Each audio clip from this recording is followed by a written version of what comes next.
Now, KMJ's Sunday Conversation with your host, Alexan Balakian. Sponsored by Gar Bennett. At Gar Bennett, we help growers feed the world.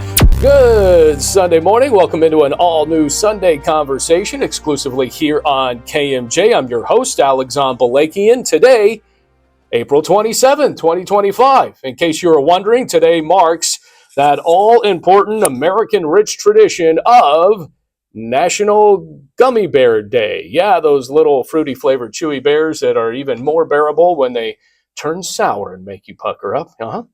So, hey, grab those gummy bears and start downloading the Sunday Conversation podcast, because we podcast where you podcast, and I have new numbers out. New numbers right there. I'm going to show it to you on YouTube. We are basically been podcasted at least once in almost every state in the nation. That's a true story, including New York and Georgia, and Missouri, Maryland, South Carolina, Illinois, Texas, Colorado. List goes on and on and on. Kind of cool, right? All right, gummy bears. Even better while you're watching right there on YouTube at KMJ Sunday Conversation. Yes, we're on television as well, I know. But we do not have the budget like Pete Hegseth and his new makeup room. We are all natural right here. All right, another action-packed show. A little bit later, we're going to take that show outside the studio here and down the road at Fresno State for the 110th commemoration of the Armenian Genocide, as the university's only genocide monument, now celebrating its 10th year. I'm going to chat with our keynote speaker, the Twilight Remembrance, Mary Papazian. But we begin with the third largest school district in the state, Fresno Unified, talk of the town this week.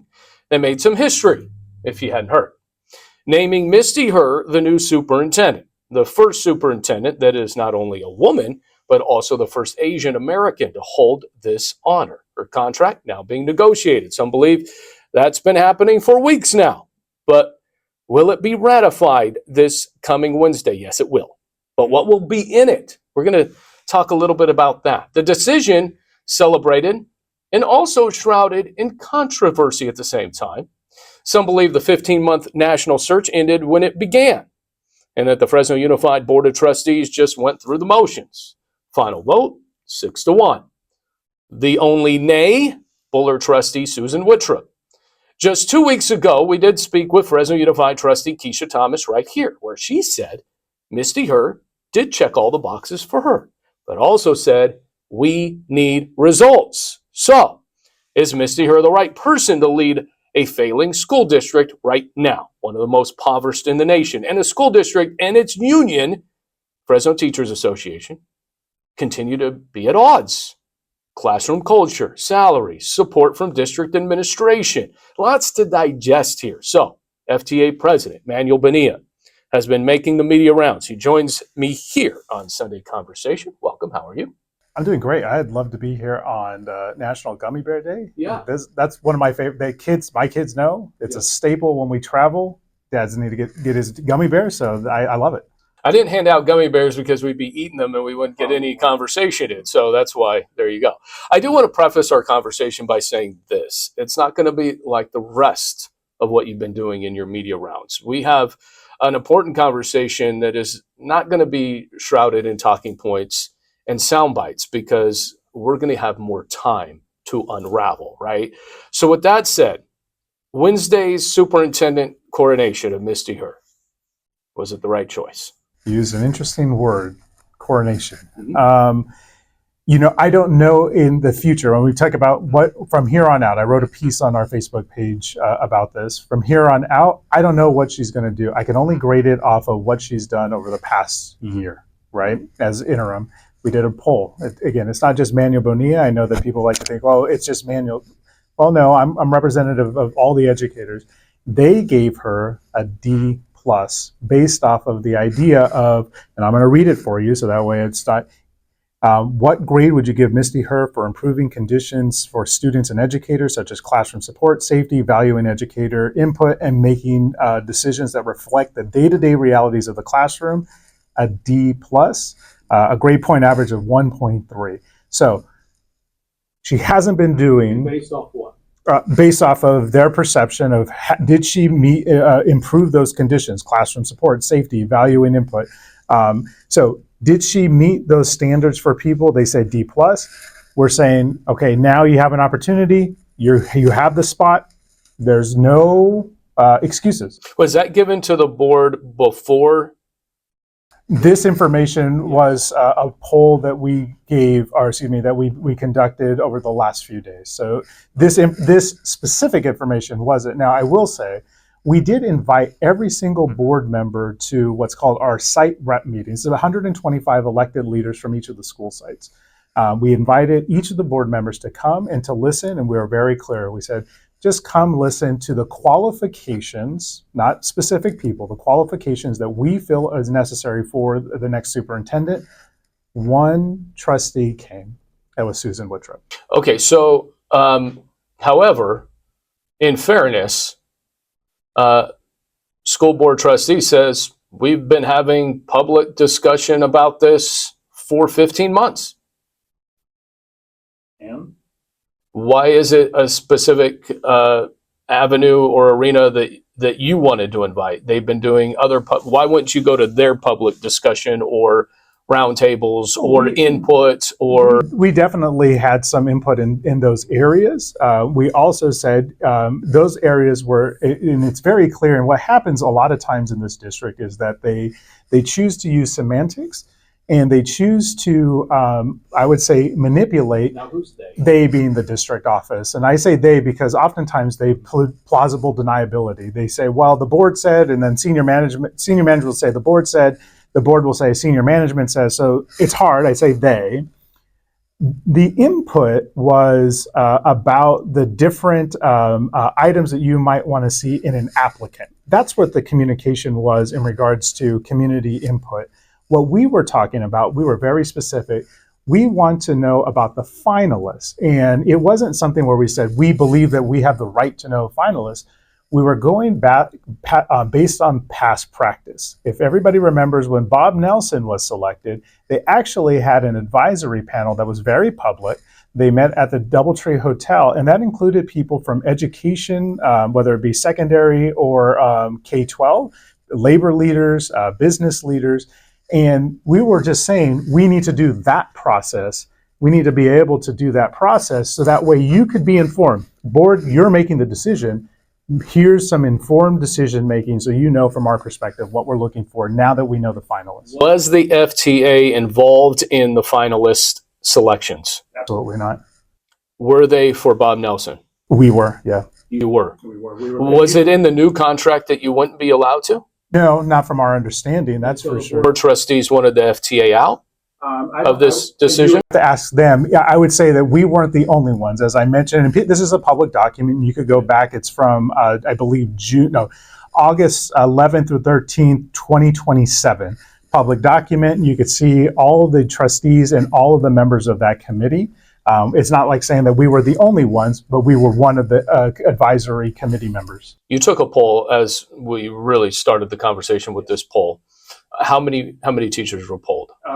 All of them were polled, and we had a pretty good sample size, so over 500 responses in regards to responses. Did a lot of them not want to participate because they felt retaliation, maybe? You know, I didn't get a lot of responses that told me that. I will say that it has been a past practice that people like anonymity because they worry about any type of retaliation that may take place. But again, this was an internal poll, and I didn't get responses based off of whether or not people felt retaliated against. But I will say that it's a big enough sample size to say that this is accurate information. So the board president right now, Valerie Davis. Correct. She was up there on Wednesday talking about how this was a fair, transparent process, how it was only politicized in certain areas. This was one where the public should have trust in, and that Misty Her was the best candidate. Misty Her may have been the best candidate. May have. I don't know that. And I think that that's the issue, and has been my message for over a year on behalf of our educators. They had an opportunity, they being the school board, they had an opportunity to rebuild trust with this community by having the most open process that they could have. And what we called for at the end was a finalist forum, something that is very standard. I'll give you two more statistics that come off of that poll. We asked people, did this process feel fair and free of bias towards any particular candidate? 66% of our members said it was clearly biased. Another 21 said somewhat biased. And then when we asked, well, what about that trust with the board, the Fresno Unified board? 91% of educators said that this process made them decrease their trust in the board.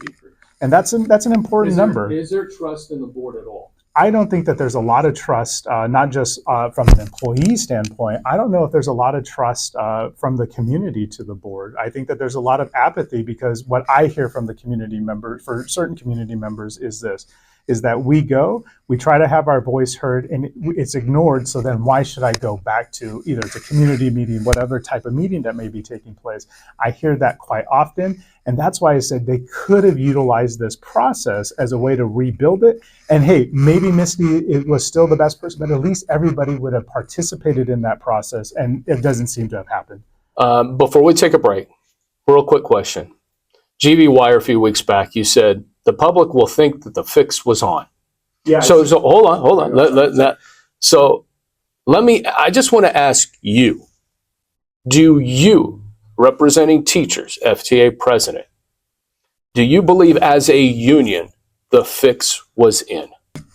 Again, I'll just clearly say what I said right now. 66% of our That's members a political feel. answer. No, it's not a political answer. No, come on. I mean, 66%. Most of our members say that this was clearly biased process. So 66. So I agree. so does your poll say the fix was in? I would say Is that the headline? Clearly biased. Clearly biased. But that's where we are. It is. There's a feeling out there. They could have gotten away from that feeling if it was a more open and transparent process. All right, we got to take a break, but more from the FTA president, Manuel Bonilla, including should Misty Her's new contract be a year-to-year contract, and should it be based on performance, test scores, and attendance? We'll address that coming up next on Sunday Conversation here on KMJ. Welcome back to KMJ Sunday Conversation. I'm Alexander Balakian. Joining me this week, FTA President Manuel Bonilla is here. Obviously, new superintendent, big news for the third largest school district in the state, Fresno Unified, Misty Her. And I want to start with this. We've been talking about if she has the qualification, and I'm wondering from you, a lot that's been talked about, and the headline really is first Asian American Hmong superintendent, first woman superintendent. Did those two things cloud the process at all? That is a great question for any board member that is going to come on and talk to you for sure. I know that it is something to recognize for sure. First woman, first Hmong person to lead our school district. It's something that should be celebrated once they are appointed, that's for sure, and that's great. And simultaneously, there are some real concerns that we need to address, and I hope that she could work with us to get those things addressed. I would love to hear the response from any trustee in regards to how much that was in play in their decision making. So you were there Wednesday night. I was. There's even been some op-eds about this. Theatrics played a part. It was already known what the vote was going to be, and everybody knew ahead of time. Family was there. First two rows were dedicated to family, friends. Then supporters were there. Did that taint the process? I don't know if that in of itself tanked the process. I think that is a fairly typical thing in regards to, I think if you go back to look at the Superintendent Nelson's appointment, I don't know if that traditionally happens on the day that they finish their contract. So in that, I don't exactly remember. So I don't know if they did it a week ahead of time, or maybe it should have been the following week. Again, I think the thing, if you were to ask, like, what kind of puts a cloud of suspicion over the process, is the fact that it wasn't as open as many people think that it should. And because of that, there is this cloud of doubt that then taints the rest of the process, right? And open, you mean knowing who all the finalists are, and then having another, maybe, once you know the finalists, maybe then having another, whether it be more public town halls about that? That's right. One session with the finalists. Again, I don't think it's anything complex or dramatic to produce. It's one session. It's all the finalists there. They're able to provide a vision for the school district. They're able to answer any questions. And then, again, it's not like the community is deciding there and then. It's not a poll, but it is an opportunity for constituents to give feedback to their trustees. You know, I look at superintendents. They get paid really well. They do. And I'm assuming that Misty Her's contract is going to be a lot similar or mirror Bob Nelson's contract, north of 350, which is, okay, let's be honest, it's paid more than the president of the United States. Okay. And I look at this as, I'm an old sports guy, right? And I look at this as, if you're a coach, you have a contract, but that, even if it's a 5-year deal or a 3-year deal, it's really year by year. And if you're not winning and you're losing, you still get fired. And so I'm wondering, does the FTA as a union as whole want to see this contract be based on performance, whether that be test scores or attendance or outcomes or whatever it may be? Should that be a big asterisk in this contract? I think that as the person that is in charge of this district, there should be some type of metric, whatever that metric is. I think that there should be a metric in regards to your employees and your constituents to say, are you doing the job that's necessary? From our understanding, the board has put out some what they call goals and guardrails, and it seems like that's going to be one of the measures in which they are grading her, if you will. Whether or not it should be in a contract, I don't know one way or the other in regards to that. I don't think I have an opinion, and definitely haven't asked our membership in regards to a representative opinion. But if you're asking, should that person be graded on the learning and what is happening in our district, then absolutely, because if we're not making progress, then what are you doing to lead this district, right? So she's basically at a year already. Absolutely. So should that count? Should that be part of it? In regards to putting it specifically into her contract? She's had like a year head start, I guess. Yeah, and I think, again, if I go back to what our teachers are saying, this D+, she had a year. I think that, as somebody mentioned to me, you're starting an academic probation, if you will. I think that she has a shorter amount of time to prove that she's going to do the thing that she said that she was going to do because she had that year head start. You know, about a year ago, maybe a little bit more than that, and this has been published, and you know it, it's no secret. Union executive Louis Jameson lobbied for the position. I wouldn't say lobbied. I would say that he showed interest in the position, that's for sure. Would you have liked him to be a finalist? I think that he would have done a fabulous job, and that's because he has the leadership ability to do things that I think any leader needs to do, and that is to be able to listen, to problem solve, and bring people together. The reality is, though, is that the exclusion, there was something in the application process is called exclusionary criteria, would have excluded him the second that he put an application in. Okay, because, you know, there's been rumors. You wanted Lewis in hopes, and again, excluded. You just talked about that. Yeah. But there was some rumor that, and you can clear this up for me, that maybe you wanted to be deputy superintendent. I think it's funny how rumors happen. I think it's Fleetwood Mac here. I think that when we had the conversation at the beginning of last year, the conversation was, would we be able to do a better job than what at the current time the district leadership was doing? And I think that we have the trust of our teachers to be able to lead and to listen. We've shown that we've been able to listen to people and get results done. But again, obviously we are here and now. Any accusation that we lobbied somehow is absolutely ridiculous. You know, the thought that here's the school board and then here's the new superintendent. And we've gotten past the process that some say is shrouded in controversy. Some say is shrouded in bias, according to your poll. Some say on the Board of Trustees, it was done by the book. It was done the way we wanted it to be done. It's trustworthy.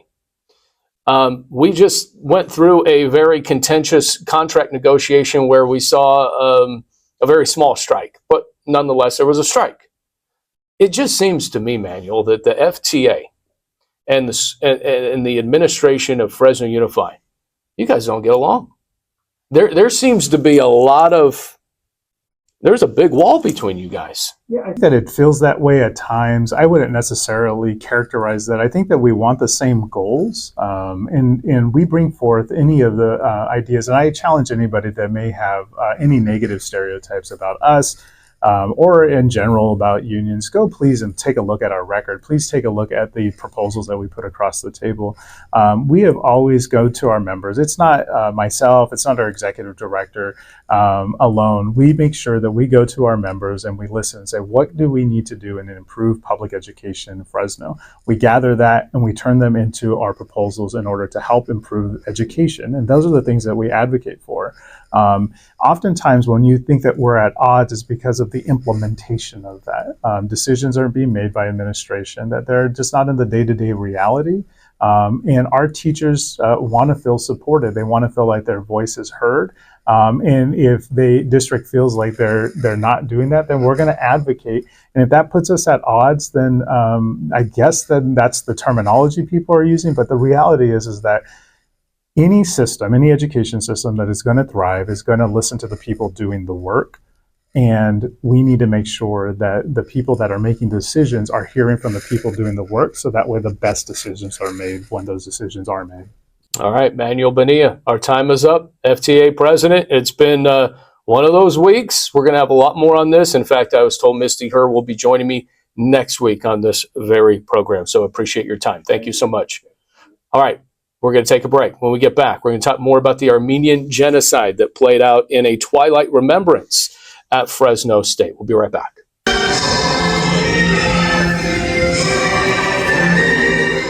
Welcome back to KMJ Sunday Conversation. We're here out on the road, if you can believe that. Thursday, marking the 110th commemoration of the Armenian Genocide. Sitting next to me, Mary Papazian. She is the keynote speaker for this year's 110th commemoration and 10th anniversary of the Armenian Genocide here on the campus of Fresno State, the only campus in the United States to have such a monument. Thank you for being with me on Sunday Conversation. How are you? It's great. Great to be here. Great to be in this community, which has been such an important community in the Armenian diaspora. So thank you for the invitation. Former president of San Jose State, we won't hold that against you. Always rivals, but we're friends because the Armenian people, in a somber and sad, we're here again. The atrocities are replaying in real time. What's your message as the keynote speaker? Well, I want to really honor the moment, the reason we're all here together, which is that we went through some very difficult experiences 110 years ago, that the commemoration of the Armenian Genocide has always brought our community together, and it has to do so today as well. And that at the centennial, which would have been 10 years ago, we really saw the transition of our victims into saints, into holy martyrs through the canonization. And it really gives us a chance to start to look at the future as well. So the past, the present, and very much thinking about the future. You know, in that future, again, the existence of Christianity, Armenia, the birthplace of that, the existence of the indigenous land of Artsakh. How does this end? Well, you know, I don't know. I don't think any of us know. But what I do know is that we have to continue to be present, to be engaged, to advocate for the things that matter, and certainly for the rights of Armenia, for the rights of the Artsakhs, and for the health of our democracy, both here in the United States, but also very much in Armenia. You know, I kind of feel like some Armenians feel like there is a level of anger, whether it be towards our lawmakers who continue to, well, even President Trump. He campaigned on, we're going to help the Armenian people. We have local lawmakers that say, we're going to help the Armenian people. We're going to get something done. But nothing has been significantly done. Weapons went to the Azeri forces. They let Turkey continue to be a force in letting that happen. The denial of the word genocide in President Trump's recycled version of we commemorate the Armenian Genocide. How should Armenians feel? Well, Armenians have always had to fight for what they need and have always been survivors. We're one of the oldest continuous peoples to survive and to thrive in the world, several thousand years, and we'll do it again. And so, the administrations, it doesn't matter which administration it is, it's always been a battle. There is a geopolitics, there's the moral road, but then there's also the geopolitics. And for better or worse, we live in a very complicated part of the world. That is, the Armenians live in a very complicated part of the world. And so we continue to advocate, we continue to ensure that our friends speak on our behalf, do what they can, but we can't let the pressure down. So I think I don't know when things end, but I do know that if we're not vigilant and if we're not active and if we're not together as a community, then it'll be more difficult. Is there something tangible that the Armenian community can do to get towards that, not necessarily resilience, because we have that already, a long-term resolution? Well, I think we just keep continuing to prepare ourselves for opportunities. You can't predict when those opportunities are going to come. When the Soviet Union fell apart, it was a long time in coming, and then it happened overnight. You just never know. And so what I say is we have to invest in Armenia. We have to ensure that Armenia is strong internally, that it has and it engages with things that other people will care about, not just Armenia. So I would say, take the tech industry as one example. As Armenia builds that industry, it will be of interest to other countries. Taiwan's a great example. Very small island, but everybody cares about Taiwan because it produces all the chips that we all need to run our AI and everything else. So I would just say we have to continue to build Armenia, to create strength there, and be ready and prepared to recognize opportunities when they come. We don't know when they're going to come. They will come, and we don't want to be caught flat-footed. So Armenians to help Armenians. At what point does the United States need to play a very physical role in all of this? Well, we are Americans as much as we are Armenians. And so we want our country, the United States, to really be engaged in a positive way in our homeland, Armenia. And it is the only democracy in the region.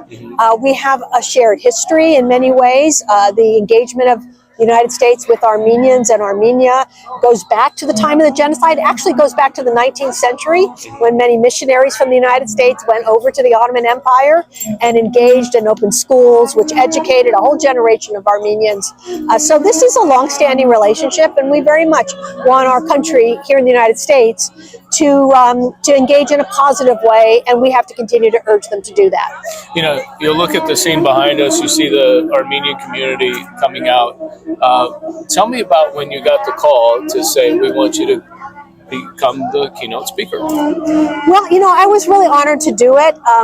My grandparents were born here in Fresno, so I do have Fresno roots, even though I grew up in Southern California, and I used to come to Fresno all the time as a child. So I do feel like it's something of a second home for me. I've been involved in genocide recognition my whole life.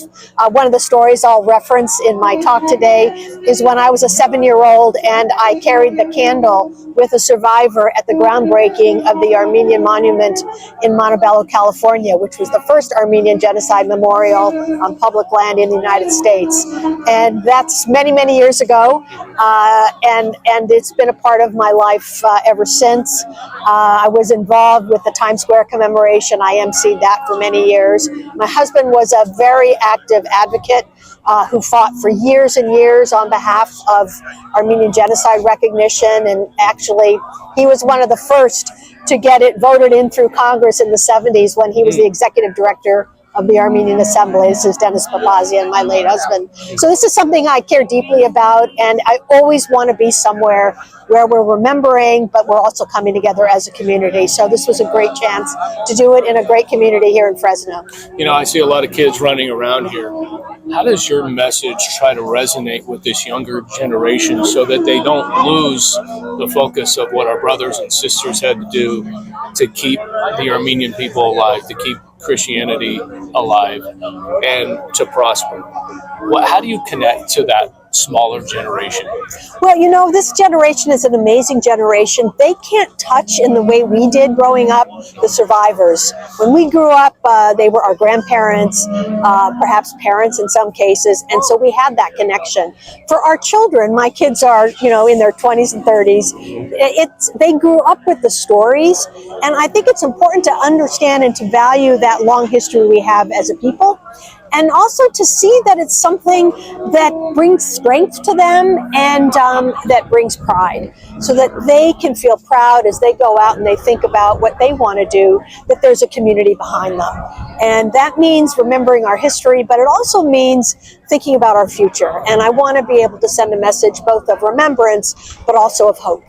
One thing you don't really see in the history books too much, it may be a blurb there, but even my son, 12 years old, he had to do a whole project about the Armenian Genocide just to have his class understand. The Holocaust is in every history book. Is the Armenian Genocide, you feel, being rooted out of the history of the world?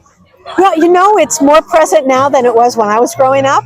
So I think we've spent a lot of time trying to really engage with the true history and make sure that it's taught. I would give a real kudos here to the Genocide Education Project, what we call Gen Ed in California, which has done a lot of really great work educating teachers who then can educate their students. And in Gen Ed, they take non-Armenian teachers to Armenia, and they really help them see and learn the culture and the history. They go to the Genocide Museum in Yerevan, and it's a very powerful experience. And this is what we have to keep doing, because history is always forgotten if it's not always told. So it's on us to continue to share our story.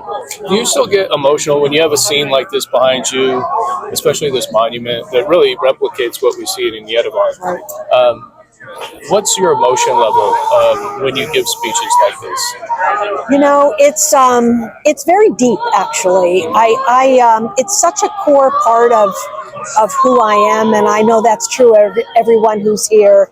And there's a certain solemnity to it, and the fact that we're still here, and that they try to wipe us out, and I see hope around me, because what it tells me is they didn't succeed, that we were stronger than they, and that we will continue to survive. We will find a way to survive, and I have confidence that we'll do that. But we can only do that if we come together as we're doing tonight. We've seen protests and demonstrations, obviously, when there was the blockade and when the Azeri forces first went in to Artsakh, but those have dissipated a little bit. Does there need to be more of that? It's always, there are times when our expressions of anger, of frustration come out in those ways. And I think, those are very powerful. I've myself, over the years, been in many of those marches and protests, because it's one way to express ourselves and to share what's on our mind. There are some real issues right now that we need to keep front and center. I'll reference here today in my talk that the genocide didn't just happen and is over. What we saw in 2020 with the war in Artsakh, and most recently with the political prisoners in Baku, this is, there's some really difficult parallels between what we experienced 110 years ago and what we're seeing in Artsakh today. So I think it's important to find and to use every manner of expression where we think it's going to make a difference. All right. Very Papazian, thank you so much for being here. Appreciate the time and the emotional talk. I appreciate it. Thanks so much. All right. We'll be back with more KMJ Sunday Conversation right after this. Welcome back to Sunday Conversation. And finally, it's that time of the show. Let's get social. And as they say, there's a time and a place for when to snap that all-important selfie. One of those places is the Vatican. Yeah, can you believe this story? Tens of thousands of mourners flocked to St. Peter's Basilica to catch the glimpse of Pope Francis lying in his open casket. The somber, solemn atmosphere was suddenly disrupted by a procession of people paying their respects with a wave of selfie sticks popping up everywhere, one after another. Worshippers taking selfies with the Pope's body in the background. The 3-day public viewing ritual turned into a paparazzi-like scene. Security even had to intervene. One person said, quote, people were ignoring warnings and treating it like a tourist attraction, end quote. Some of the selfie takers, can you believe it? They were even smiling. So let me ask you this. If you were there paying your respects to one of the most influential human beings of our lifetime, would you be snapping that selfie? Post it all over social media? You see, this is why social media is out of control. Yep, I know. It's freedom of speech. But remember the days BF, BI, BTT, and BX? You know what that all stands for, right? Before Facebook, Instagram, TikTok, and X. That's when mourners would reflect, maybe even shed a tear, pay their respects with actually being respectable. Somehow, some people think snapping a selfie is capturing a moment in time when they are only thinking about two things, themselves and going viral. Just shameful in this case. Social media is one of the greatest inventions of the 21st century, don't get me wrong. It's also the creation of our demise as a society. We have let it take over our lives, our attention, our thoughts, and our ability to be the moment without influence. But there's a bit of an irony in all of this, really. Pope Francis was dubbed the People's Pope. Why? Because he bridged the gap from being a religious healer to a pop culture icon by using social media. And can you believe it? He's still doing it from his casket. And that's my time. Until next week, you've been watching and listening to KMJ Sunday Conversation. See